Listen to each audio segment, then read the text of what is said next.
وتوزروه وتوقروه، تاکہ تم اللہ تعالیٰ اور اس کے رسول پر ایمان لاؤ اور ان کی تعظیم کرو اور ان کی توقیر کرو۔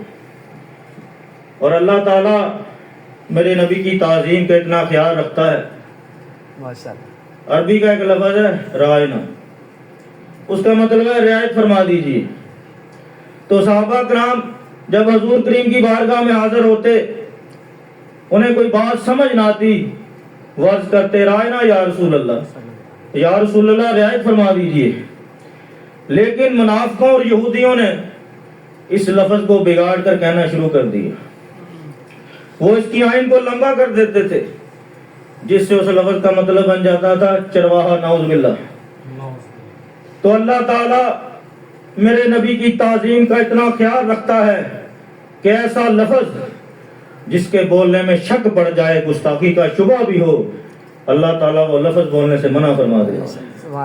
اللہ نے فرمایا یا ایھا الذین آمنوا لا تقولوا رائنا وقولوا انظرنا، اے ایمان والو انہیں رائنا مت کہو بلکہ عرض کرو یا رسول اللہ نظر کرم فرما دے۔ واسمعوا وللکافرین عذاب علیم، اور انہیں خاموش سے سنا کرو تاکہ انہیں دوبارہ کوئی بات فرمانے کی زحمت نہ پڑے، اور کافروں کے لیے دردناک عذاب ہے۔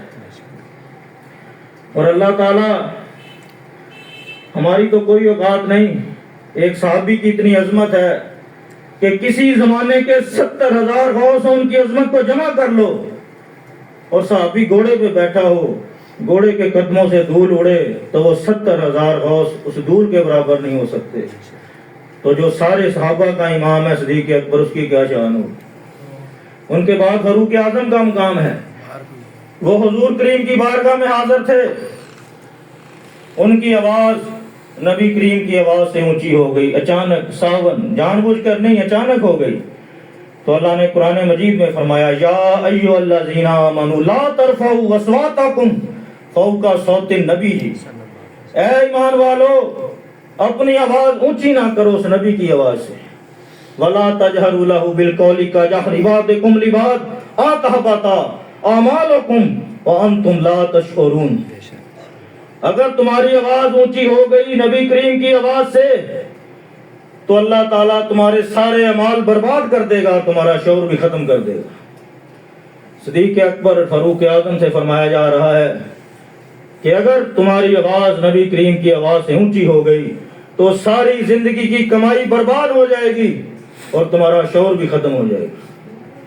اور جب یہ آیت نازل ہوئی تو صدیق اکبر اور فاروق اعظم نے آہستہ بولنا شروع کر دیا، منہ میں کنکریاں رکھ لی، اتنا آہستہ بولتے تھے کہ حضور نبی کریم کو ظاہری طور پہ ان کی آوازوں کا سننا مشکل ہو گیا۔ تو جب میرے نبی کی تعظیم کی کیا ملا؟ کلندر لوری فرماتے خاموش ہے دل بری، بری محفل میں چلانا نہیں اچھا، ادب پہلا کرینہ ہے محبت کے کرینوں میں۔ جب ادب کیا تو اللہ نے کس انعام سے نوازا؟ اس سے اگلی آیت میں اللہ نے فرمایا ان الذین یغضون اصواتهم عند رسول اللہ اولئک الذین امتحن اللہ قلوبهم للتقوی لہم مغفرات واجر عظیم، بے شک جو لوگ اپنی آوازوں کو پست رکھتے ہیں حضور کریم کی بارگاہ میں، یہی وہ لوگ ہیں جن کا دل تقوی کے لیے پرکھا جا چکا ہے اور ان کے لیے بخشش ہے اور اجر عظیم ہے۔ صدیق اکبر اور فاروق اعظم کے لیے بخشش کی ضمانت اللہ تعالیٰ کی بارگاہ سے آئی ہے۔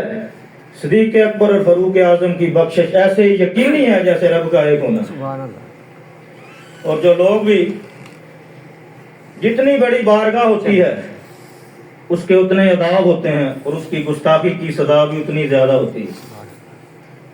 جو لوگ بھی حضور کی شان میں گستاخی کرتے ہیں، جیسے انڈیا والوں نے کی، فرانس والوں نے کی، ان کے لیے اللہ تعالیٰ کا کیا حکم ہے؟ اللہ قرآن مجید میں فرماتا ہے ان الذین یؤذون اللہ ورسولہ لعنہم اللہ فی الدنیا والآخرہ، بے شک جو لوگ اللہ تعالیٰ اور اس کے رسول کو تکلیف دیتے ہیں اللہ تعالیٰ ان پر لعنت کرتا ہے اور ان کے لیے ذلت کا عذاب تیار کر رکھا ہے۔ اور ذلت کے عذاب 3 ہیں۔ سب سے پہلے اللہ تعالیٰ ہم پہ لعنت کرتا ہے، دوسرا قیامت کے دن ذلت کا عذاب ہے جو کبھی ختم نہیں ہوگا، تیسرا اللہ کا حکم ہے کہ ان گستاخوں کو قتل کر دیا جائے۔ اللہ قرآن مجید میں فرماتا ہے ملعونین اینما ثقفوا اخذوا وقتلوا تقتیلا، پھٹکارے ہوئے لوگ یہاں کہیں ملے پکڑے جائیں انہیں گن گن کے قتل کر دو۔ تو یہ اللہ تعالیٰ کا فیصلہ ہے کہ گستاخ نبی کی ایک ہی سزا، سر تن سے جدا، سر تن سے جدا۔ اس سے اگلی آیت میں اللہ نے مزید واضح فرما دیا سنت اللہ فی الذین خلو من قبل، اللہ کا یہی دستور رہا ہے جو اس سے پہلے گستاخ گزر چکے ہیں۔ ولن تجد لسنت اللہ تبدیلا، آپ ہرگز اللہ کے دستور میں تبدیلی نہ پائیں گے۔ اللہ نے فیصلہ جاری کر دیا ازل سے لے کے ابد تک، جو بھی میرے نبیوں کی شان میں گستاخی کرے گا میں اسے نشان عبرت بنا دوں گا۔ اور امام احمد رضا خان بریلوی ہمیں ادب کرنے کا کرینہ عطا فرماتے ہیں۔ ان کے دور میں ایک بندے نے کہہ دیا کہ نعوذ باللہ حضور کی قمیض مبارک میلی ہے، گندی ہے۔ تو آپ کی بارگاہ میں پوچھا گیا کہ حضرت صاحب اس کے بارے آپ کا کیا حکم ہے؟ تو آپ نے فرمایا وہ بندہ کافر ہو گیا۔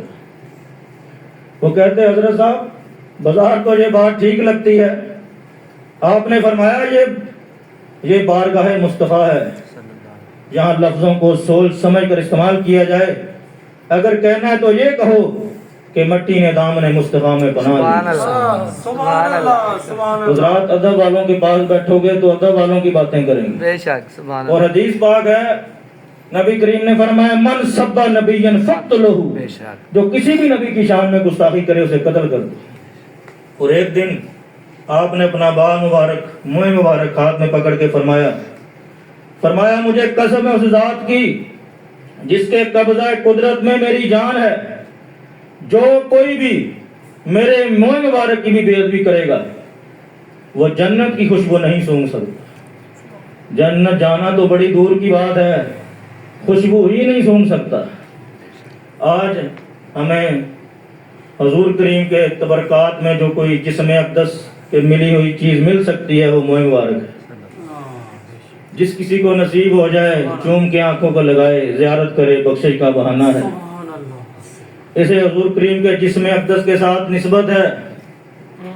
ایک تیرے میرے بھی بال ٹوٹتے ہیں، وہ ناپاک ہیں، حضور کے منہ مبارک حلال ہیں اور پاک ہیں، پاکیزہ ہیں، منور ہیں اور وہ بڑھتے ہیں، حیات ہیں۔ اور ایک منہ مبارک کی کتنی عظمت ہے۔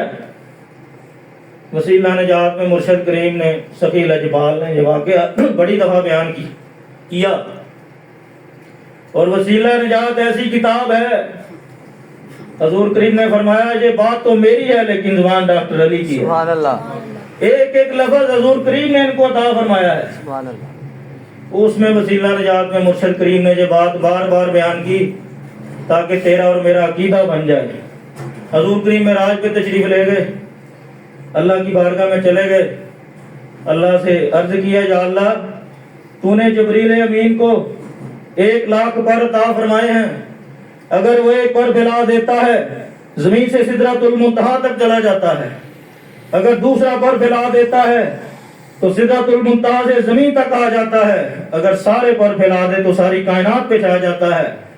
یا اللہ تو نے مجھے کیا دیا؟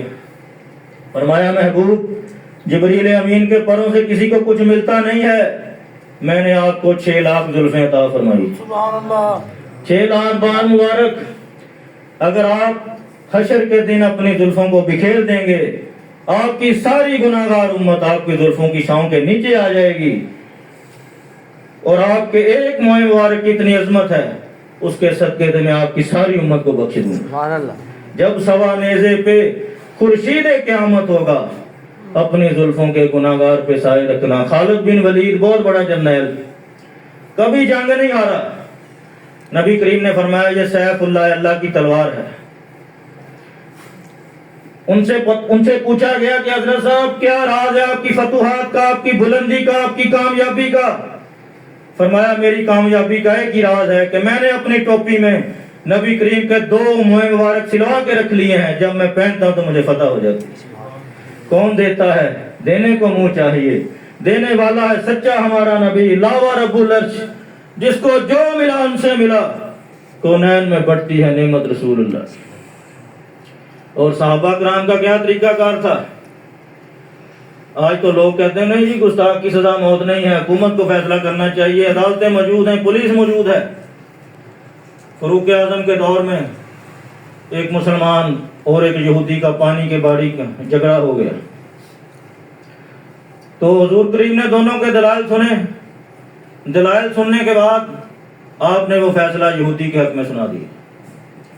وہ جو مسلمان تھا وہ کہتا میں یہ فیصلہ نہیں مانتا، یہ عجلت میں کیا ہے، جلدی میں کیا ہے، میں حضرت عمر سے یہ فیصلہ کرواؤں گا۔ وہ حضرت عمر کے پاس چلا گیا، دونوں بندے چلے گئے۔ اس مسلمان نے بڑی دلیلیں دی۔ فاروق اعظم نے اس یہودی سے پوچھا بتا تیری بھی کوئی دلیل ہے؟ اس نے کہا عمر میری ایک ہی دلیل ہے کہ یہ فیصلہ تیرا نبی میرے حق میں دے چکا ہے۔ حضرت عمر اندر گئے، تلوار لے کے آئے، اس کا سر تن سے جدا کیا اور فرمایا جو نبی کے فیصلے کو نہیں مانتا اس کا فیصلہ عمر کی تلوار کر دی۔ مدینہ منورہ میں شور مچ گیا کہ عمر نے گستاخ کو قتل کیا ہے، ایک مسلمان کو قتل کر دیا ہے۔ حضور کی بارگاہ میں بات پہنچی تو حضور کریم نے پوچھا تو اللہ تعالیٰ نے فاروق اعظم کے حق میں قرآن کی آیت نازل کر دی۔ فرمایا فلا وربک لا یؤمنون حتی یحکموک فیما شجر بینہم، تمہارے رب کی قسم کوئی بندہ اس وقت تک مسلمان نہیں ہو سکتا، مومن نہیں ہو سکتا جب تک اپنے فیصلوں میں تمہیں حاکم تسلیم نہ کر دے۔ ثم لا یجدوا فی انفسہم حرجا مما قضیت ویسلموا تسلیما، پھر جو آپ فیصلہ فرما دیں اسے اپنے دل و جان میں سچے دل سے تسلیم فرمائیں۔ تو اللہ تعالیٰ نے فاروق اعظم کے حق میں فیصلہ کر دیا کہ فاروق اعظم نے جو کام کیا بالکل حق کیا ہے۔ فاروق اعظم نے نبی کریم سے نہیں پوچھا، آپ کی غیرت کو گوارا ہی نہیں ہوا، آپ نے اس کا سر تن سے جدا کر دیا۔ میرے دور بندہ تھا، وہ سورہ عبس کی تلاوت کرتا تھا۔ حضرت عمر کو پتہ چلا تو آپ اس کے پاس چلے گئے۔ آپ نے اسے پوچھا تو سورہ عبس کی تلاوت کیوں کرتا ہے، تجھے اور کوئی آیت نہیں آتی؟ کہتا آیت تو بڑی آتی ہے، یہ آیت مجھے اچھی لگتی ہے۔ آپ نے پوچھا کیوں؟ کہتا ہے اس میں اللہ کا جلال ظاہر ہوا ہے، اس میں اللہ نے نبی کو ڈانٹا ہے۔ تو فاروق اعظم نے اس کا بھی سر تن سے جدا کر دیا، قتل کر دیا۔ تو صحابہ کرام حضور کی بارگاہ میں حاضر ہو گئے، یا رسول اللہ عمر نے ایک امام مسجد کو قتل کر دیا ہے۔ اللہ قرآن مجید میں فرماتا ہے جو کسی ایک مسلمان کو قتل کرے گا وہ ساری انسانیت کا قاتل ہے۔ حضرت عمر کو بلایا گیا، آپ نے پوچھا عمر کیا ماجرا ہے؟ عرض کیا یا رسول اللہ یہ سورہ عبس کی تلاوت کرتا تھا، جب میں نے اسے پوچھا تو اس نے کہا اس میں اللہ کا جلال ظاہر ہوا، اس میں اللہ نے نبی کو ڈانٹا ہے۔ یا رسول اللہ میرے ایمان نے گوارا نہ کیا، میں نے اس کا سر تن سے جدا کر دیا۔ تو اس پر حضور کریم مسکرا دی۔ حضور کریم نے فرمایا میرے صحابہ تم نے کیا سوچا عمر نے ایک مسلمان کو قتل کیا؟ نہیں، عمر نے ایک منافق کو قتل کیا ہے۔ جب اس نے کہا تھا اس میں اللہ نے نبی کو ڈانٹا ہے، وہ اسی لمحے بے ایمان ہو گیا تھا۔ ایمان میری محبت کا نام ہے۔ ایک اور یہودی تھا ابو رافع، یہ حدیثیں ہیں، حضور کی شان میں گستاخی کرتا تھا۔ تو حضور کریم نے صحابہ سے فرمایا کون ہے جو اس گستاخ کو قتل کرے گا؟ حضرت عبداللہ بن عتیق رضی اللہ تعالیٰ عنہ، انہوں نے عرض کیا یا رسول اللہ میں اس گستاخ کو قتل کروں گا۔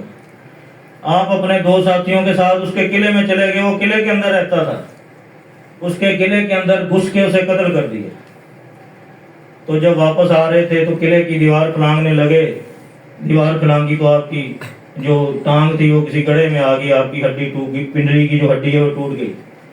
وہ صحابہ دونوں آپ کو اٹھا کر حضور کی بارگاہ میں لے کے آئے، حضور کو عرض کیا یا رسول اللہ ہم نے اس گستاخ کو قتل کر دیا۔ حضور کریم خوش ہو گئے اور پھر عبداللہ بن عتیق عرض کرتے ہیں یا رسول اللہ میری پنڈلی بھی ٹوٹ گئی۔ تو نبی کریم نے دستے شفقت پھیرا، اسی لمحے پنڈلی ٹھیک ہو گئی۔ کسی ڈاکٹر کے پاس نہیں بھیجا، آرتھوپیڈک کے پاس نہیں بھیجا، دستے شفقت پھیر کے شفائے کلی عطا فرما دی۔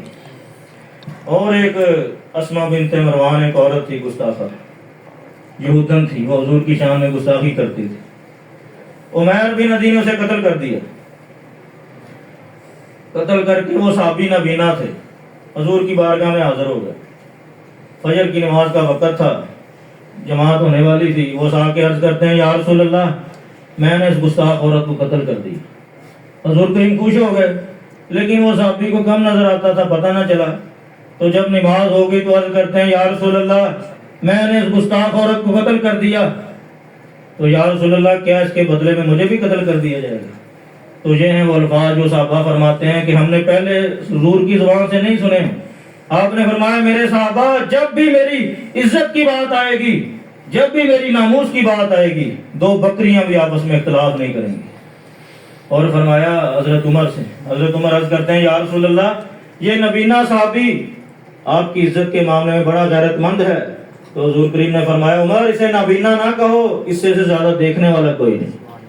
اور فرمایا کہ جس نے اللہ اور اس کے رسول کی غیبی مدد کی ہے وہ مہر بھی ندی. اور آپ کا ایک بہت بڑا فیصلہ ہے جو سنہری لفظوں میں لکھے جانے والا ہے. دریا فرات کے کنارے بچے کھیل رہے تھے, ہاکی سے ملتا جلتا کھیل کھیل رہے تھے. تو ادھر ایک عیسائی پادری بھی بیٹھا تھا, وہ سیر سپاٹے کے لیے آیا ہوا تھا. تو گیند جا کے عیسائی پادری کو لگی. تو بچے جو تھے اس عیسائی پادری کے پاس چلے گئے, اس سے کہا یہ گیند واپس کر دو. اس نے کہا میں نے نہیں دینی. تو بچوں نے حضور کریم کا واسطہ دیا, تو آگے سے اس عیسائی نے حضور کی شان میں گستاخی کر دی. تو بچوں کو جوش آیا, بچوں نے اسے ہاکیاں مار مار کے قتل کر دیے. تو جب یہ واقعہ فاروق اعظم کی بارگاہ میں پہنچا تو صحابہ کا فرماتے ہیں کہ فاروق اعظم بڑے خوش ہوئے. فرمایا وہ اتنا خوش اس وقت نہیں ہوتے تھے جب مالک غنیمت ملتا تھا. جنگ جیت کے آ جائے اس وقت اتنا خوش نہیں ہوئے جتنا اس بچوں کے اس کارنامے سے خوش ہوئے. وہ سارے عیسائی چلے گئے ان کے پاس, یہ ہمارا قتل ہو گیا, ہمارے پادری کو قتل کر دیا گیا. تو فاروق اعظم نے وہاں تریخی جملے کہے. آپ نے فرمایا اگر وہ بچے اس پہ غصے کا اظہار نہ کرتے تو کیا کرتے؟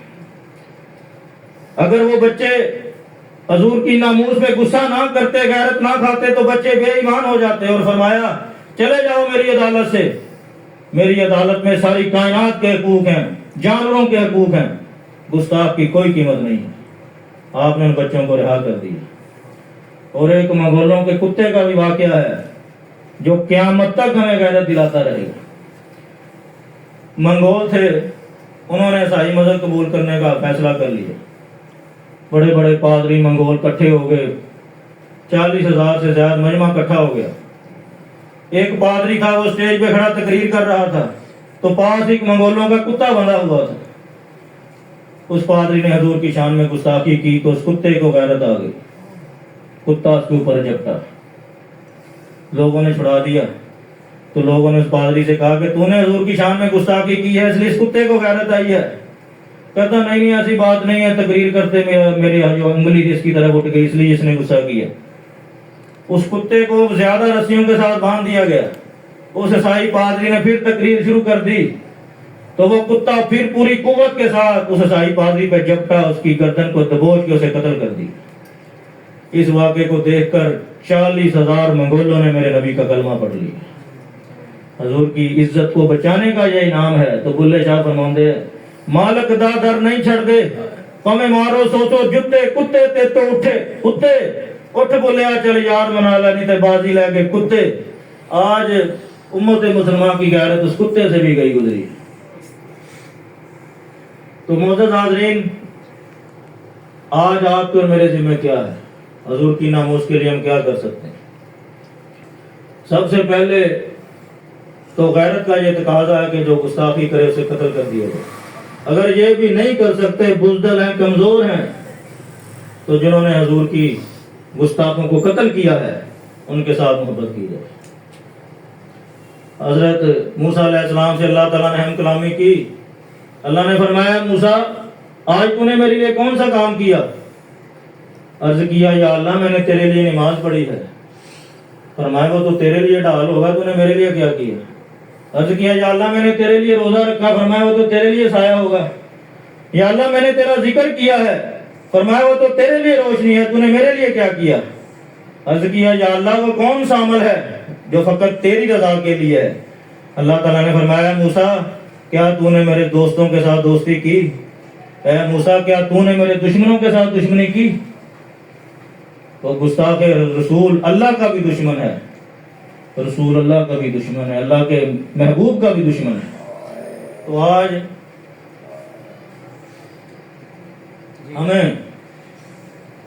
ہم ان کے ساتھ محبت کا اظہار کیسے کر سکتے ہیں؟ طریقہ لبیک یا رسول اللہ جو حضور کی ختم نبوت اور ناموس رسالت کے لیے میدان عمل میں آئی ہوئی ہے.